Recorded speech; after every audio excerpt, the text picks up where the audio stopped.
Hello there, and welcome to Nintendo Club Podcast. Today's episode, Aaron Rivera and myself, Tim Chan, we're discussing Sega. I almost said Sega Genesis, but it's just Sega. It's, as a gaming company, mostly hardware, but we may dive into what they're up to these days as well. Hey, how you doing today, Aaron? I am pretty good, I'm starting to get into my my kind of groove of being a full-time worker now. So it's kind of weird. It's different, isn't it? You have a lot less time. It is. Yeah, a lot less. So Yeah. I don't know how you find all this time to play Sub Wars. I'm mostly, my big game now is Wii Fit U. I'm down like 18 pounds since the beginning of May, so. Wow, that's crazy. Yeah, I had actually started picking it back up, and I lost, 4 pounds. I'm only 4 pounds. That's pretty good. 2 pounds a week. 2 or 3 pounds a week is my goal. Then I just like, what the heck? I can't help it. I'm just losing weight because I got so much to get rid of. It's both good and bad. So, anyways. But yeah, we Fit You, and then occasionally I'll load up Mario Golf or Sub Wars. Or I started playing Wind Waker HD again. Picked up in my pajamas. But anyways, we're here to talk about Sega, who they haven't had any Zelda games in their hardware. Well, they did have a little bit of Zelda in their Sonic game. They did recently, yeah. Yeah. Let's dive into the origins of this crazy company. It started off called Service Games, began in Hawaii in 1940, and this is just kind of bizarre to me. And, they had games like, Periscope, and these are games intended for, military use? Yeah, it was interesting that most of the games that they were making back then were actually distributed to military bases, so that was kind of their target market. So a lot of their games were really focused around military type stuff around that time. And that's 1940. That's in the midst of some war, right? World War II. That was World War II. Yeah. Yeah. And was this originally an American company? Well, or not was it a Japanese quite. businessman that lived in Hawaii?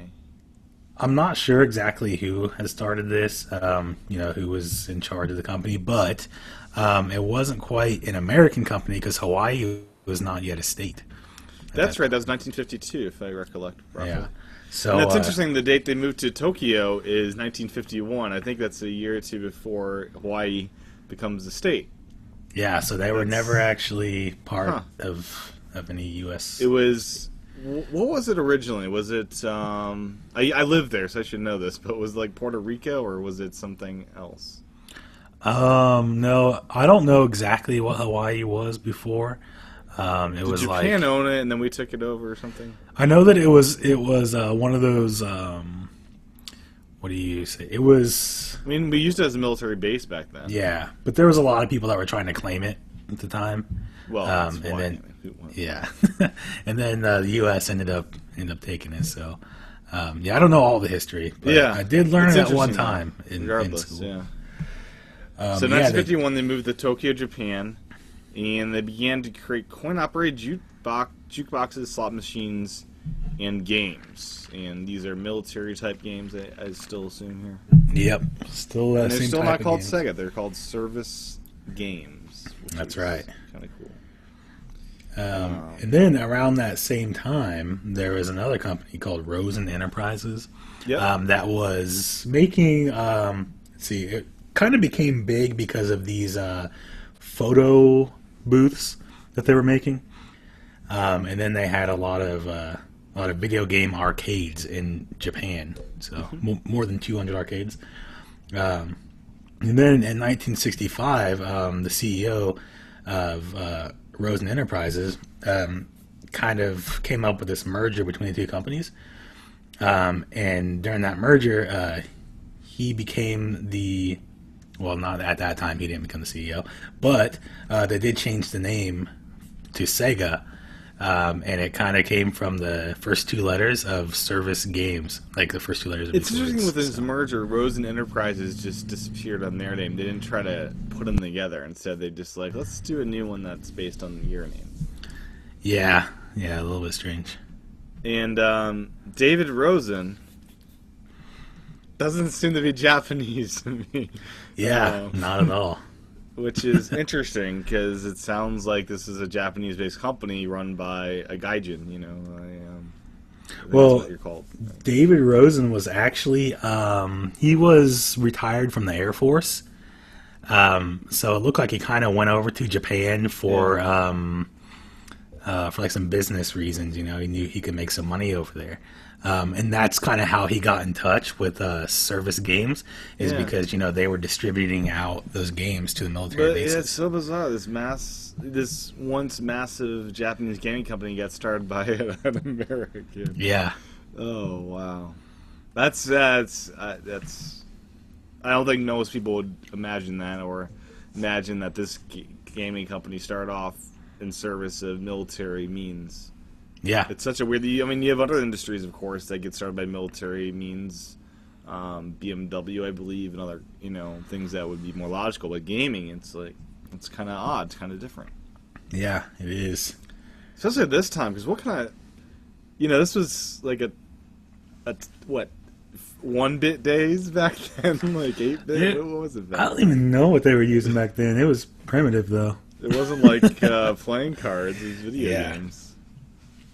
Wow. So Sega, a great name, I gotta say, because it has a catchy Sega, Yeah, but it's kind of weird when you find out where it came from. Service Games. Yeah. Because they ended up diverting quite a bit from this in the future, as many companies do.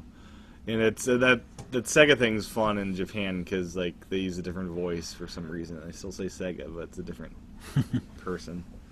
It's kind of bizarre when you play Japanese games. So 1966 was their first game under the new branding of Sega. It's called Periscope, a submarine simulator in Japan, Europe, and U.S. And this, probably not as good as Sub Wars, mind you, on the 3DS, but probably had its charm.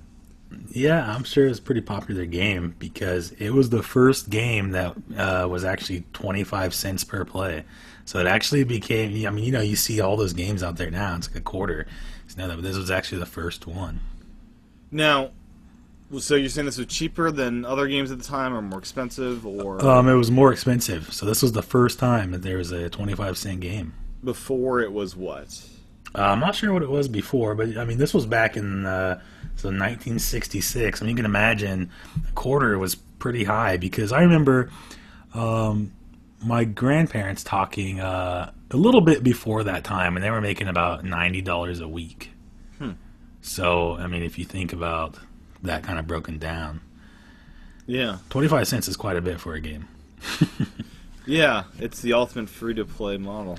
Well, not free-to-play, but pay to play. There you go.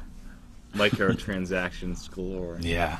In 1969, Sega got sold off to Viacom, which is pretty bizarre in my mind. Rosen's still CEO of Sega Division.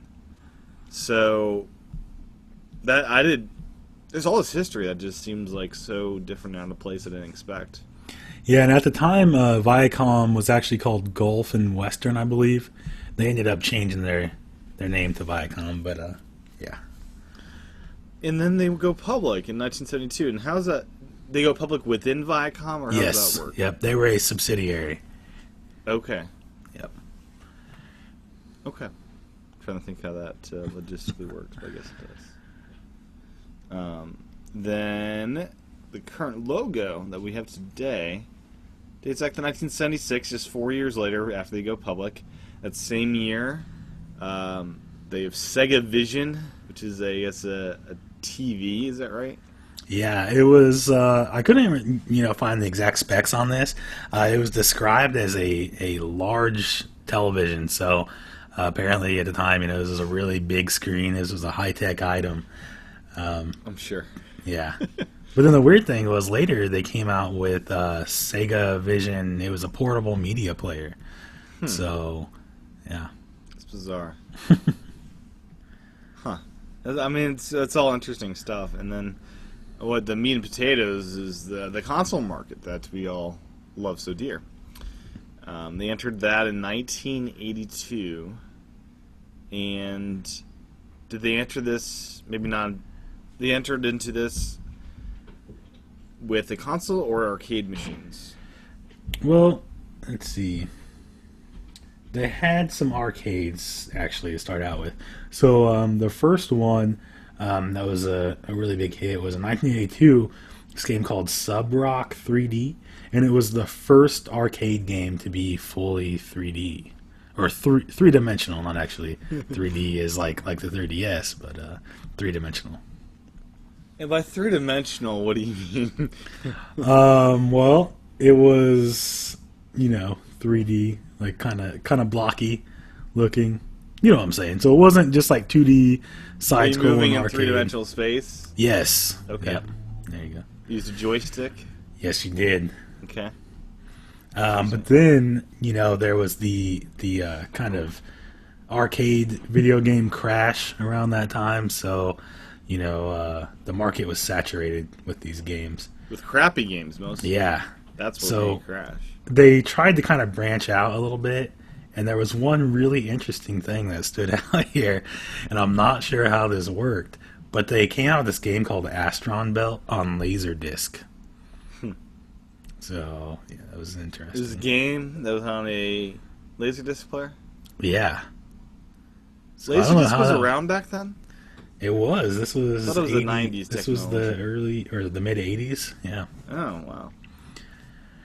So yeah, I don't know how that would work exactly. You use your remote for your laser disc, and I guess. I don't know. That's cool. yeah. So And what's the CG-1000? SG, the SG 1000, Yeah. was the first console that they came out with. It wasn't the Master System. No, it wasn't. So this was very primitive looking. I mean, it was kind of crazy. So How much do these things go for on eBay? I don't know. I didn't even look it up. Yeah, I'm kind of curious. Because I can't imagine they sold but 2 of these things. So Yeah, what this is it? is- One controller port, 2 controller port? Was it a joystick A/B button thing? I don't know. I don't remember. I think it had 2 controller ports. Okay. It had a predate. D-pad. When did the NES come out? Did this predate the NES? Yes, it did. I think the NES was 85. Okay. 84. And maybe. do you know- 84, 85? I don't know. I don't know. Your U.S. release as well, or Oh, man. Didn't do very good research. do you know all these here. hard questions? I found one on eBay for $400 here. Yeah, I'm not sure when the U.S. release was here. This is bizarre looking. Have you seen a picture of this 1982, I thing? think. Yeah, I've seen it. It looks like a portable scanner. Yeah, a little bit. Yeah, so this thing's weird. This is kind of portable too. So not sure if that'll show up on video at all, but it's a little portable scanner almost. It has appears to be an on-off switch. Wow, this is bizarre. So if you want one, I guess this is the SG-1002. I guess they had revisions of these. And it can be yours for $74 or $474 shipped from Japan. So you don't need an Xbox One to get one of these. Yeah. I But, guess they had a anniversary collection on the 30th anniversary with a CD. I don't know. Yeah, this is interesting. Anyways, what's next for Sega after this? All right, so then this is where it starts getting interesting. See if I can remember all these details here. So in 1984, the company was sold to Bally Manufacturing Company, and Rosen resigned. And then that same year, Rosen and a lot of his other friends got together and they purchased Sega. Isn't Bally like a sports equipment company? I don't know. I don't know what they do. Okay. So yeah, then like him and all his friends got together, and then Rosen's friend Hayao Nakayama, who was also the CEO of Hayao Nakayama. Yeah. Okay, yep. Or he was the chairman of another company that Rosen owned. He became the CEO of Sega, Huh. and then Rosen became the head of the subsidiary in the U.S. So they, at this point, had they Sega USA and Sega Japan and maybe Sega Europe. Yeah, I'm not sure about Europe. I know there was a US and Japan. Okay. But yeah, it was kind of interesting because the company was sold, and then like the leadership leaves and they come back and they just kind of buy out the company. So at this point, it seems like Sega became a Japanese company for the first time, run by Japanese businessmen and all that kind of stuff, which is, and that is after the SG-1000 came out. So SG-1000 came out with, I guess, American idealisms, right? As far as design and all that. Yep. It's kind of interesting because, still we're dealing with the same people. So like Rosen is still, he's still has a pretty large role in the company, but he's also like keeping it, he's kind of keeping it close to him by putting all his friends in charge, making sure that all of his friends are, the ones in charge of Sega. So. Yeah. I wonder how long Rosen will last. I guess we'll find that out during this discussion here. Yeah. But Adrian, thanks for tuning in. I'm not sure what your question is, how is topic, but we're discussing Sega this hour. In the next hour, all the week's news and good stuff there. So, as far as Sega, they were purchased by Bally, and then a couple years later, they were purchased by CSK. Is that right? Yes, this was... it's the same year, almost. Yeah, it actually is the same year. How is that even possible? It was quick turnaround. I guess. They were purchased by another company, CSK. I don't even know what that stands for. But then they changed the name to Sega Enterprises Limited. I hate that name. Well, you got to deal with it for a while here. Yeah. It'll change. And then at that point, Isao Okawa, I believe, Rosen's friend, became chairman of the company. So at this point, it grew to a large enough place where they may have had chairmen in the past, but this is the first notable one. And again, Rosen's friend. So Rosen had a huge influence over this company at this point still, even from America. Yep. And then the big reveal, the Master System, the brilliant Master System, comes out in 1986. I never owned one. But it came out, and is it truly superior to the NES? It actually was, if you look at, like the I guess the tech side of it, what it was capable of, the hardware was superior to it. But there weren't games. That's right.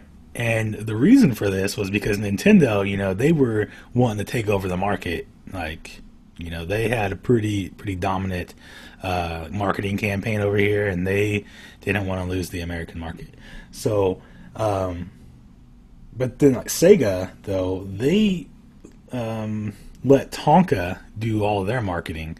So Tonka, the toy company, they were doing marketing. I thought that was a person's name. Toy. Oh, okay. Yeah, so Tonka, the toy company, was doing their marketing, and they didn't do a very good job. They didn't really compete with the Nintendo marketing, so it didn't sell well. But it did sell well in a lot of other countries. So Australia, Japan, some European countries, it sold really well over there. It just never really took off in the U.S.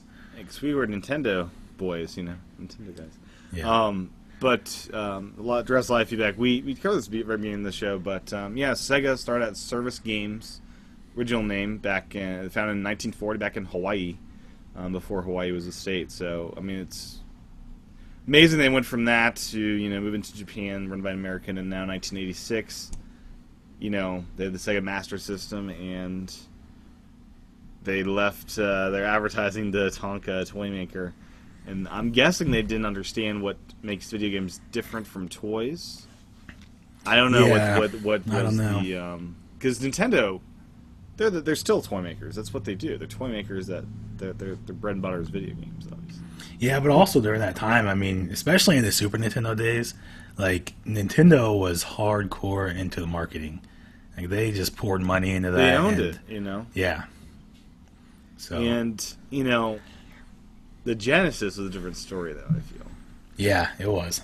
So, anything else in the Master System? Like, were there any notable games that we should be made aware of at this time for the Master System that made it worthwhile?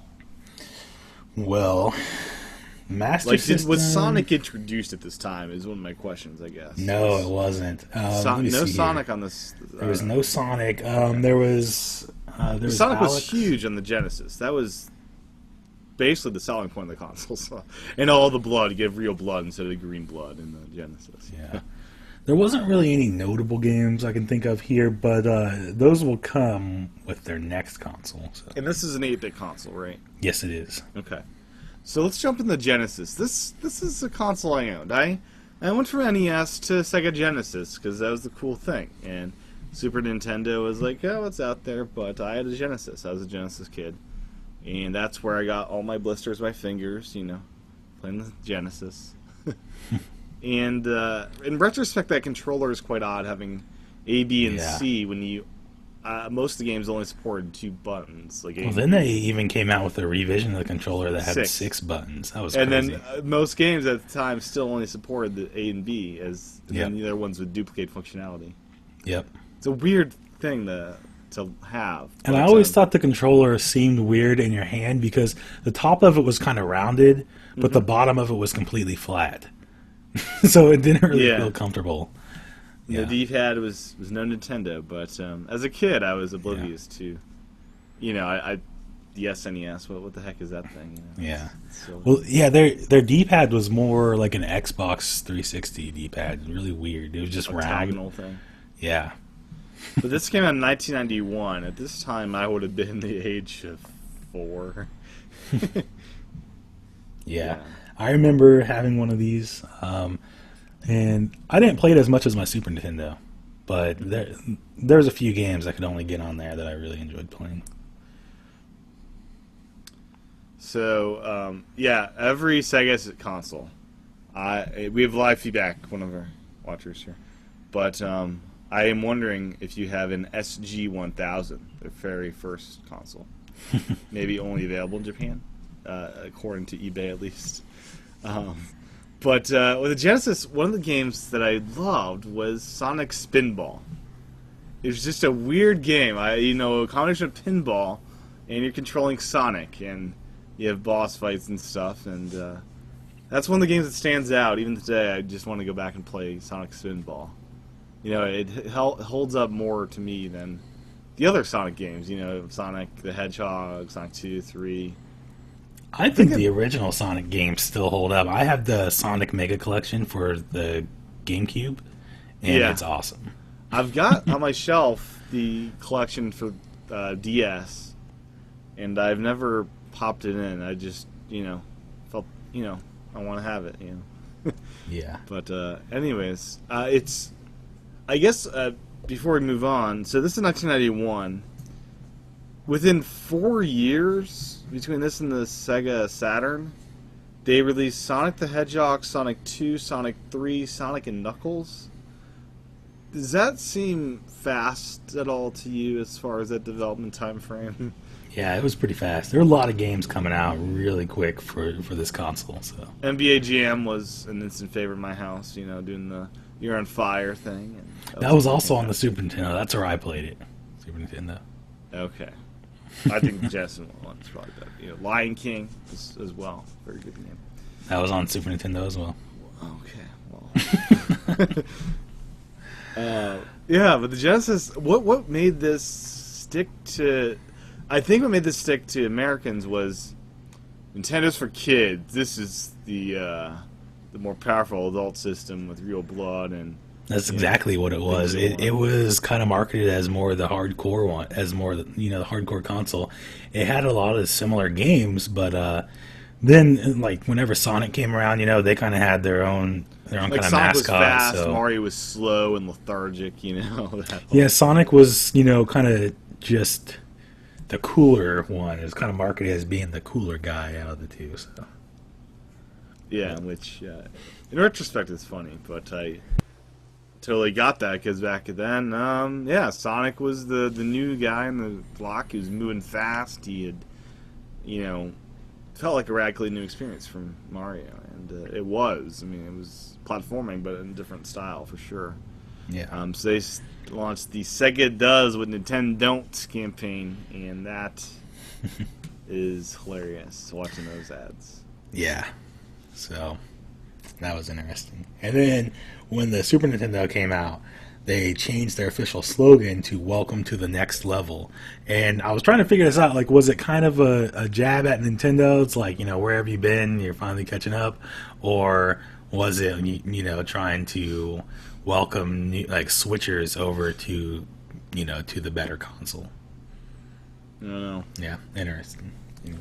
But, yeah, so Genesis. I think that it's safe to say that Genesis is by far Sega's most successful console by leaps and bounds, right? It was. That is the Sega console. Well, I mean, yeah, it's the one that's most successful, but there is a console that we're going to get to that broke some records here. You're from the Dreamcast? Yes, we are. We're going to talk about the Dreamcast. Which was a fine machine, but we'll get to why it failed, or Sega failed. The Mega CD came out just 3 years after the Sega Genesis. See, this is part of their problem. What the heck are they doing with these fast... The Mega CD was just like an add-on, though. Was it? Yeah. So you hooked this into your Genesis, or was it a new console? It was just like an add-on for the Genesis. And wait, make sure I get this right. Because I could have sworn it was a different console. No, I'm pretty sure that was an add-on. Mega CD. Okay. Yeah. Regardless, in 4 years, they had the Sega Saturn, which, Wait, no, we skipped one. No, we didn't. Yeah. Genesis, No, there was the 32X. Oh, okay, that was the add-on for the CD? I don't even know what this is. Let's see. They have too many consoles available. Yeah. But, the 32X was released in '94. Okay. But it didn't sell very well because, people were looking forward to the Saturn, and then there was talk of the PlayStation already. Wait, are you telling me Sega announced not only Sega 32X was now available, but then, the Sega Saturn will be coming out? Yeah. They were just like, I mean, I think what was going on. I think what was going on at the time is they were selling so well. They're just like, we got to keep this momentum up is what it was. Because they knew there was going to be other competition. They just wanted to flood the market with Sega. In retrospect, they ruined their entire business in this period. I would call this period the period where Sega screwed up. They're on top of the world of Genesis, and then they launched Sega 32X. They have an add-on, which is the Mega CD, right? That's just a synonym.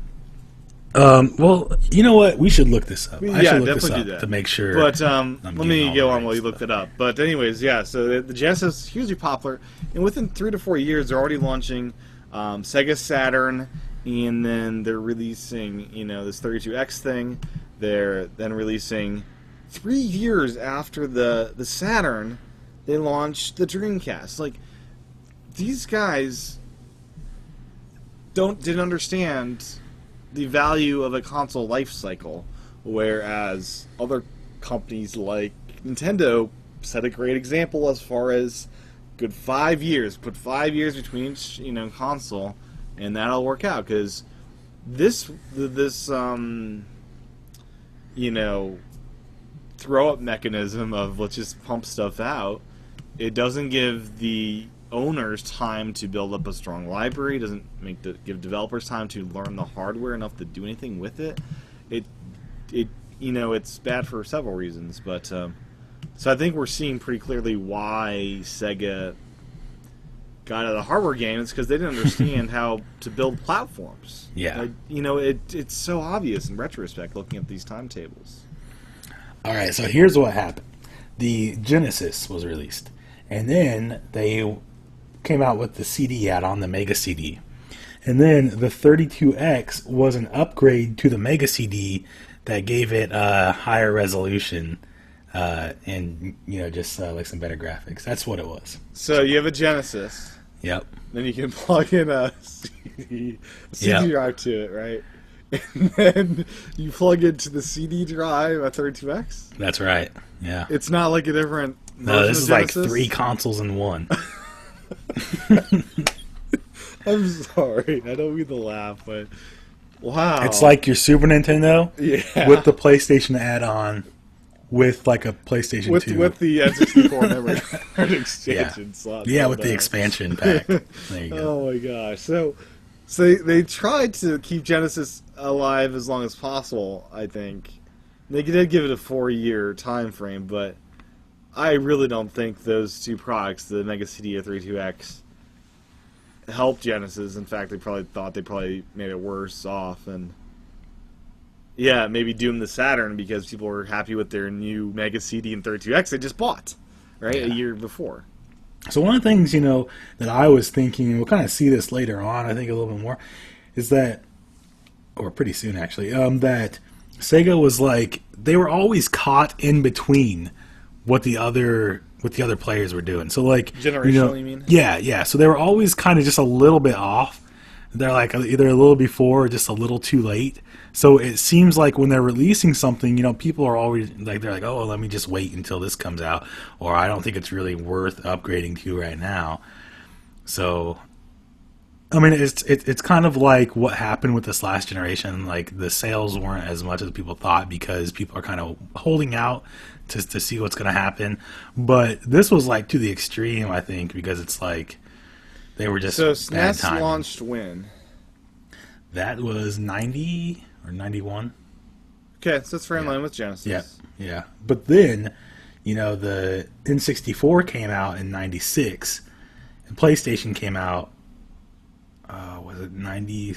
I think it was 95, 96. So they're still in line at that point. But no, because but up to that time though, they were releasing the Mega CD and the 32X. This was before the N64. Crazy. Yeah, so because then you've satisfied customers with that, and then it's like, oh, you want me to buy this new console? I just paid $100 for whatever this stuff is here. Yeah. So I didn't realize how screwed up Sega was as far as their timetables with launching hardware products, and this seems to be. And then we'll see even worse timing here pretty soon. It seems so obvious as to anyone looking from the outside can see, wow, this is stupid, and you're wasting money in R&D and just throwing away on these not fully thought out products, probably, because you can't fully think out a product within a year or two and do that, right? Yeah, I don't think so. Doesn't seem to make sense. Yeah, it's probably like the Xbox One. Yeah, it wasn't complete. And 180s. Yeah. But, so, Sega Channel was available to Time Warner subscribers, about 250,000 people. What the heck is Sega Channel? Oh, now this was actually like a really good idea, I think. It's kind of interesting. I actually had a friend that had this. Yeah. Well, I had a friend that had this, and it actually worked. It was interesting. So, you have a cartridge, plug that in, put it into your Sega, and then you plug in your cable. So it actually had a little, like, coax slot. You screw your cable in there, plug it in, and then you tune into the Sega Channel, and it had all these games, and you can play those games like on demand right there. So it's pretty cool. Yeah, and it was pretty successful. It had about like 250,000 subscribers in the US, so pretty successful. Yeah, interesting. Do you want to jump ahead to the Saturn? Let's do it. So this is CD-ROM based console released in '95, and did this do anything for Sega? Was this a hit? Nope. Well, because like again, they had already come out with all this stuff for the Genesis. The Genesis was only 4 years old, and so it's still. I mean, there were still people that were picking that up. It's funny, like most consumer gamers, not hardcore gamers, are like, those bastards, they released a new console. That's what I heard recently with Wii to Wii U, and that was 6-7 years. And imagine 4 years. Yeah. Those parents would be pretty angry. I mean, they were angry if you listen back to news clips. When the Super Nintendo launched, they thought, parents were like, what? Why are they making me buy new hardware? That's selfish of them to try to make new hardware and make more money through that, Yeah. But that, I can only imagine 4-year difference after they did the 32X and all that stuff too. Yeah, and then also, it was a little more expensive because it was CD-ROM and stuff. And this was before CD-ROMs had really gotten like big. I would say like a couple years later, then they were cheaper, but it was the first one to have the CD-ROM, so. And Sonic CD, I guess, is the standout game. That is the game for the Sega Saturn. Right? That's true. I'm not sure if other games are worth noting on this console. Yeah, I don't think there's anything Tomb else. Raider? Oh, yeah, the Tomb Raider thing I thought was interesting. Because Tomb Raider was actually originally like made for the Sega Saturn. Like they were like developing it for that console only. And the Saturn was such a big failure that they decided that they just ported it over to PlayStation. And did they get a version at all? I don't think they did. Yeah. Oh, that's sad. And so the interesting thing was that then like Lara Croft became kind of like a mascot on the PlayStation side during the first generation of PlayStation. Indiana Jones. Yeah, it's a big hit. So kind of crazy. Wow. I mean, and we see like how big those games got. So I wonder what would have happened, to either the Saturn or to that series if they would have released it on the Saturn. Yeah. I don't know. It'd probably not take off as well, probably. Yeah. And let's see, 97, they merged briefly with Bandai, Namco Bandai, maybe just Bandai at this time. Yep. But they ended that rather quickly because of cultural differences. Is that company cultural differences? Yeah, I couldn't find a whole lot of details about that, but apparently they were just different. They're like, we can't work this out. They split. But they did come out with some GameWorks arcades and Sega World theme parks around this time. So in Japan? Oh man, I don't know. I know that the GameWorks, there were some of those here in the U.S. I know of one for sure that was in Seattle. Okay. But as far as the theme parks, I'm not sure where those were located. So no, Sega to this date has a huge arcade scene in Japan where you go to Sega arcade and then it's a big deal. Still. Yeah. So the final system, the fatal final system, Sega Dreamcast. And this is such a sad story because the Dreamcast was a lovely machine. It was powerful, it was great, had some cool arcade experiences at home. And once again, this got released rather quickly. Saturn in 95, this came out in 98 in Japan. So it's 3 years for Japanese consumers and 4 years, once again, for United States consumers. Do they learn nothing? Yeah, I think that this was the problem. So it kind of like snowballed. As we talked about earlier for a while, they kept releasing all this stuff, and it kind of put them on a bad timetable because then the Saturn failed. So then they had to come out with something right away if they wanted to still compete. But then it really threw off their timetable, and now they didn't have enough cash reserves to make it through, right? Yeah. Like with Nintendo, they're able to weather storms for GameCube and other systems that don't take off and keep to their guns, Yeah. So they were either like, there's a couple ways to look at it. They were 2 years late for the last gen, or they were about 2 years early for the next gen. So it was just bad timing there. Wow. Yeah. And this was an inexpensive console? Yeah, it was really inexpensive because what they used was just like, standard off-the-shelf parts. So nothing was really made specifically for this console. Yep. And tell me what you know about this controller, because it's kind of an interesting concept, that thing in the middle, that like 8-bit screen thing. Yeah, I know it was a weird controller. It was big. But it had this little screen in the middle that could display certain things depending on what game was playing. I know there was like some basketball games that took advantage of the screen by showing I guess some stats on there and stuff. But then it also had a memory card slot in the controller in the back there. That was interesting. It didn't have a joystick, if I remember. Oh wait, no, did it? I'm going to look this up. But I do remember it didn't have the dual joysticks, which was kind of seemed like it should have had at that point. This would have lined up with PS2 launch? This would have been... Or PS1?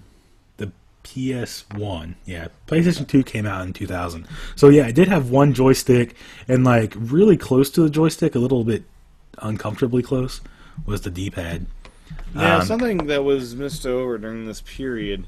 So in 1990, 91 time frame, which would coincide with the Genesis, you had the Sega Game Gear, which is available from then to 97, so up right until the Dreamcast. So for all those years, you had this Game Gear, which, you know, oddly, it had a longer life cycle than any of the other consoles.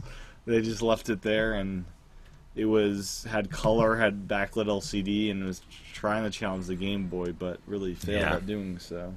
Yeah, I just kind of left that out of here because I remember playing that once, and it like died so fast that like. I mean, it was a cool concept to think about, like what it was, and yeah, the games that you could get on them. It's an 8-bit handheld console, and I know there's some Virtual Console titles there on the 3DS from this console now that play decently well. Yeah. And, yeah, pretty bizarre. There's also the Sega Nomad, as discussed in our comments. And this one was a successor to the Game Gear. Came out in 1995. And I've never heard of this until just now. But I guess it was designed for the Megajet, which was used on airlines. It was a portable version of the Genesis. So there's some weird handheld kind of history there. Yeah. And it's cool to recognize because they're one of the few companies that actually tackled handheld. You know, Microsoft hasn't done it. It's only been Sony, Nintendo, and Sega. Yeah. So what's next? We got a little bit more about the Dreamcast. So, you know, it did come out a couple years after the PlayStation and the N64. So, obviously, its hardware, you know, was capable of a little bit more. But then, you know, 2 years later, all like the next gen stuff came out, so it kind of got blown out by that. But it did have online capabilities, so there were some games that took advantage of that. And it also had the first. It was the first console with the game voice chat. So how did that work? I don't know. I didn't ever use it. I've actually never played a Dreamcast. I haven't either. I'm really tempted to pick one up because they're only like $50. What are you gonna do with it? You're gonna cut like yourself I don't on know the what I do controller. with it, but because they're mostly arcade games on this console, which I'm not a huge arcade game fan. I'd imagine if I was, this would be like the go-to system because it has all sorts of great arcade games. That controller just looks so weird. It looks pointy, like I'm about to cut myself. It looks like a spaceship. And just get some sandpaper. I don't know what's going on. And you know the buttons too, exact rip off of the Super Nintendo. You have A, B, X, and Y in the same places, and they're even red, yellow, blue, and green. Yeah, it's more original than Sony's design. I'll tell you. A little bit. A little bit. So this was a failure in Japan. In the U.S., it was a big success, launching with more than 500,000 units in the first week, which I guess at that time was pretty big, right? Yeah, that was huge. I mean, that was like record-breaking, 500,000 in a week. It's crazy. Yeah. Yeah, especially thinking, you know, about the other consoles. I mean, everyone already had, it came out kind of mid-cycle. People were already looking forward to the next consoles, and they already had the other ones. And to sell that many with those conditions, that's pretty successful. It is. It was doomed to fail, though, because of what we just discussed with the aggressive timetables of everything else. They just didn't understand. They didn't understand building up platforms. Is what my belief is, which caused them to not succeed. Yep. So, 2001, Sega changed their name to Sega Corporation. That was changed from Sega. This was the one that you didn't like, the Sega Enterprises Ltd. Yeah. So Sega Enterprises Ltd. to Sega Corporation, which is, I think, better. Still kind of weird to put corporation in your name. Yeah. Just call it Sega. Everybody knows. And I guess so. Let's get to some of the interesting games on Dreamcast. One that used a microphone, one that used maracas. They're doing some cool things. Yeah, it was pretty interesting, to think that around this time, Nintendo was experimenting with motion controls already, because that was kind of what they were thinking with their next console. They wanted to do something with motion, but they weren't really able to get that out. But they did have like the Donkey Kongas and things like that. Yeah. But with the Dreamcast, there were already games, so we're using a microphone. Yeah. So it's your belief Sega was planning out a next console after the Dreamcast at this point? I don't know. I think some of these games show that they were experimenting with what they could do, and I'm sure that they were already seeing, like with the 64, they're like, well, that's kind of like wacky controller, and just kind of thinking, and then kind of the rumors about what was coming up next, and seeing what other companies were doing. Was Dreamcast mainly a 2D system? Well, I know it was like 3D capable, but it didn't do it very well. Yeah. Okay. Okay. Yeah. Oh, and then there was a game called Shenmue, I think. Shenmue. And it was actually one of the first games to have like a kind of sandbox world, I guess you would say, with like a really detailed city, kind of like you could just run around and stuff. So this was before, well, there was the Grand Theft Auto, but those were more 2D. This was actually 3D. So it came out before the 3D Grand Theft Auto games and anything like that. So. Okay. Yeah. And hardware production ceased in 2001. Final game released in 2004. Puyo Puyo Fever. Yep. And wow. What a ride. So 2001, dating back to the original, I guess, Master System is what I'd call the first real one. 86. So they had a good run of, 14, 15 years. Yeah. But, yeah, their excitement to rush hardware out, I think, is what caused them to fail. Yeah. Ultimately. I wonder what would happen now if they decided to get back in the hardware game. It would be really interesting, right? Because it would. Hopefully they'd learn from these lessons and, release hardware with the other three on a 5 or 6, alongside whatever. Yeah. Because it'd be really interesting, first off, if Sega and Nintendo released in 5-year increments, Sony and Microsoft did every 10. That would be kind of intriguing to see how that would progress. And yeah, like I feel like Sega is much more like Nintendo in that they do have kind of those more hardcore games, but they also, are more about the experience, like, kind of just having those fun games. So, yeah, it'd be interesting to see. It would be. I mean, I'm not sure if they'll ever be in a state of profitability enough to be able to do that again, or if they even want to. Maybe Nintendo needs to pull a Microsoft with Sega and kind of bail them out. Why would they want to do that? It would, more competition is better for the consumer. I suppose. Oh, it's always true. I mean, it is true, but, enough's enough. We already got 2 others. It's never can have enough video games. Oh, wow. So, the Sonic, I just want to run through the list of Sonic games to date here. We have Rad Mobile, Sonic the Hedgehog in 91, Sonic Hedgehog 2 in 92, Sonic Spinball and Sonic CD in 93. In 94, you have those Sonic 3 and Sonic and Knuckles. 95, Tails Adventure, Sonic Labyrinth. 96, you have Sonic 3D Blast. 97, you have Sonic R, for R-rated, probably, I don't know. 98, we have Sonic Adventure. 99, we have Sonic Pocket Adventure. We have Sonic Shuffle in 2000. In 2001, we have Sonic Adventure 2. We have Sonic Advance in 2002. We have Sonic Advance 2, Sonic Battle in 2003. The list goes on and on. It gets ridiculous here. So, in a shorter amount of time, they came out with like just as many Sonic games as there was Mario games. Every year, they've got like in some years they have multiples, and then yeah, it's bizarre. Then 2013 we had Sonic Lost World, of course.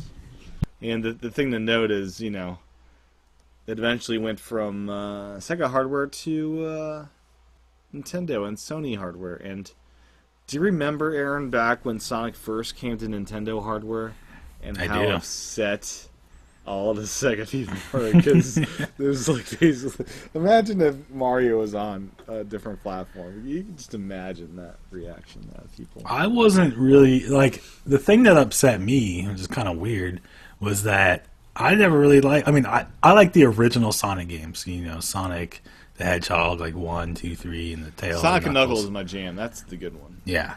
So those were the good ones, and then after that, they were not good. So when they started releasing the ones for like the GameCube, I was like, "Get these off of here! They're terrible." I am excited for Sonic Boom because that just seems pretty great.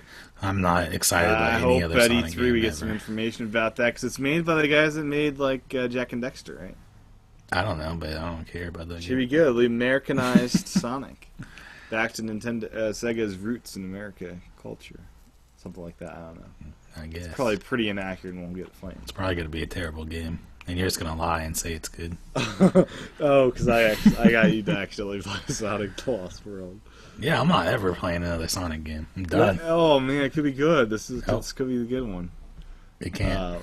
But I'll tell you, the DLC in Sonic Lost World is great. With the Legend of Zelda. No, it probably looks good, but it doesn't play good. So. It's fun, man. So I bet it's fun if you close your eyes. Oh my gosh.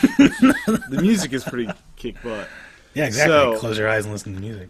Oh my gosh. So, what else can be said about this amazing Sega company that was so misdirected? For a while I was kind of happy that they weren't in the hardware game anymore, but as I got older, I'm like, I wish they were still around. So, yeah, it would be nice. 4 competitors, it'd be kind of interesting. Yep.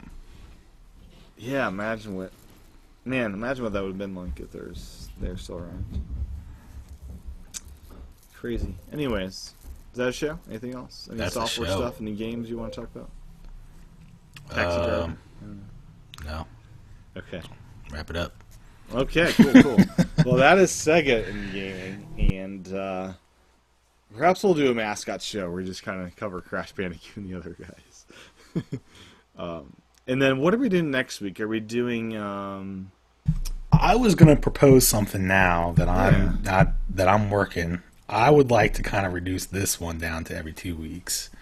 I think that would. Because then, so that way we could have some better shows. Maybe we'll be able to. All right. And next week, as I've already discussed with Aaron, we're going to be doing a bit of a different schedule programming. We're doing Mario Kart May 30th as our next show for the level episodes. So May 30th, kind of the day of Mario Kart, we'll have the Mario Kart 8 show. And we'll figure something out for the next show in a couple weeks here. So, Aaron, where can folks find you on the interwebs? You can find me at AL Rivera 239. Had a little bit of change up there. Talked about that last week. Anyway, that's my name on Twitter, on YouTube, Google Plus, and all that. Yeah. Cool.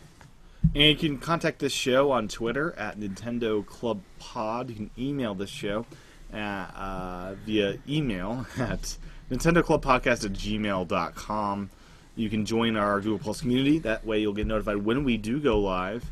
And you can watch past episodes on youtube.com/TCHATEN, which is my username for Twitter, Instagram, and Miiverse. Feel free to friend me on any of those services.